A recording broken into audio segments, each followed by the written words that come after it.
everyone, hope you all are sitting with your answer and a separate color pen. So today we can do the correction and we can discuss the marking scheme of the revision test. And I have the question paper with me. So first question is balance the following word equation. And for balancing the word equation, 2 marks were given. 1 mark for writing the correctly balanced skeleton equation with every correct formula and 1 mark for proper balancing. So let's start with the first question. Ammonium nitrate on heating nitrous oxide and water vapor. So NH4NO3, this is the first question. On heating forms nitrous oxide and water vapor. So if you have written this one, so you are getting 1 mark for rightly presented the skeleton equation. This is the formula of nitrous oxide, and then it's a very simple balancing, just to add here 2 and your reaction is yes, now balanced. So if you have written this one, so you are getting 2 marks. Question number 2, element X forms oxide with formula X2O. So X2O, that means the X has valency 1. You can understand from here that X has valency 1. Write balanced chemical equation for the reaction between X and nitrogen. So when X reacts with nitrogen, what will be the formula? We know nitride has valency 3 and X has valency 1. So this will be the correct equation, but this is not balanced. So if you have written this one, your answer is wrong. You have to balance the equation. So just multiply here with 2. Then you have to give your 6. Now your answer is correct. So it will be 6x plus N2, 2x3 and 6x matched here, 2 nitrogen matched here. Now why like this? Because N2, we are writing N2 not N, because nitrogen is diatomic. And secondly, nitride has valency 3. Nitrogen has total 7 electrons, 5 valence electrons. It needs 3 electrons to complete 6 octet. So valency is 3 and X has valency 1. So this is a reaction. If you have written this one, you are getting 1 mark. Other in any cases, no mark. Question number 3, distinguish chemically. Last day we had a lot of discussion on that. I hope now you all are getting how to solve, and you are correct also. Sodium chloride and sodium carbonate.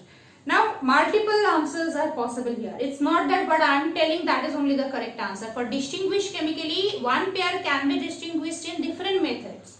So one method, we all know that carbonates reacts with dilute acid to form carbon dioxide. Now if you add dilute HCl to this pair, sodium chloride and sodium carbonate, if you are adding dilute HCl to this pair, sodium chloride, of course it will not react with dilute HCl, and answer same. And in case of sodium carbonate, if you add dilute HCl, effervescence of a colorless, odorless gas which turns lime water milky. So you understood the marking scheme here.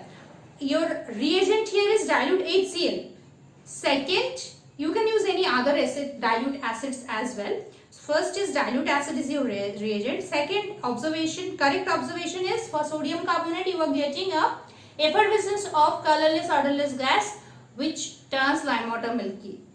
Third is negative trait, that is no change with NaCl. When you are adding dilute HCl to NaCl, there is no change or no visible observation. So these 3 points has to be correct, then you are getting 1 mark. No reaction is needed. In case of distinguishing chemically, no reaction is needed. So that is one method to distinguish this pair. Next is you can use barium chloride also. Now here the pair is sodium chloride and sodium carbonate. We already have discussed previous day that barium chloride reacts with sulfates to form white precipitate of barium sulfate. Barium chloride can also react with carbonates to form white precipitate of barium carbonate.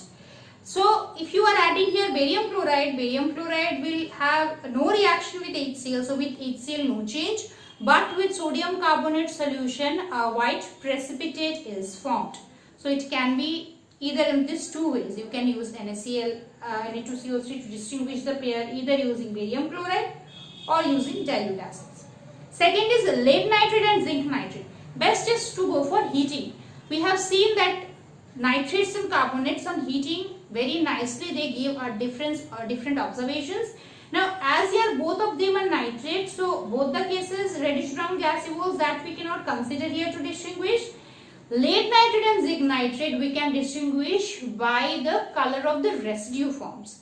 So for lead nitrate we get a yellow color residue.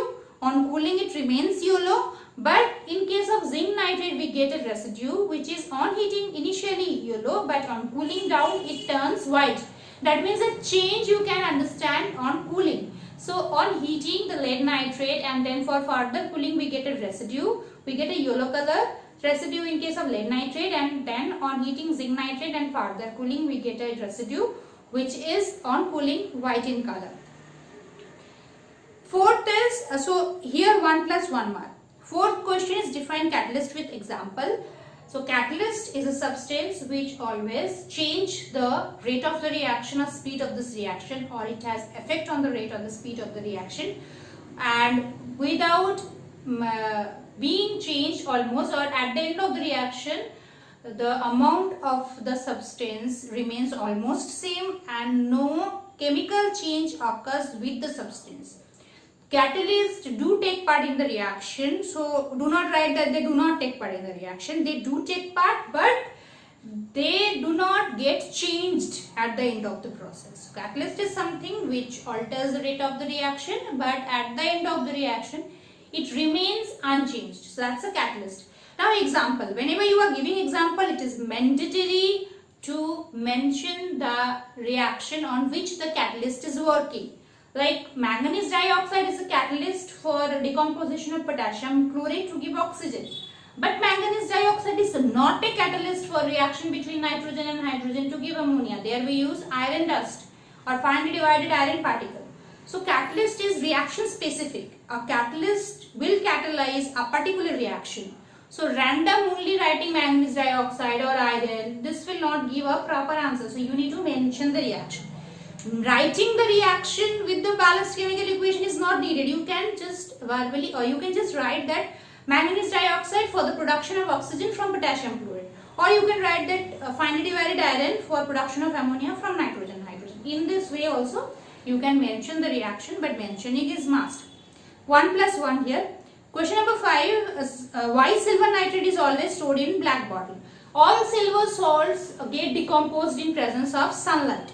So to avoid sunlight, silver nitrate is kept in black bottle. If it is kept outside with a transparent bottle where sunlight can pass through it, silver nitrate breaks to form a deposit of silver, NO2 and O2. It breaks down.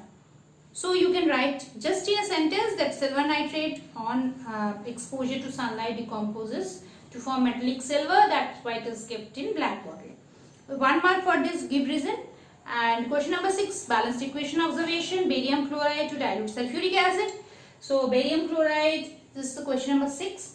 Barium chloride when reacts with dilute sulfuric acid, it forms barium sulfate and HCl. Now balancing is must, and the observation is white precipitate of barium sulfate is formed. So 1 mark for this. Remember here 2.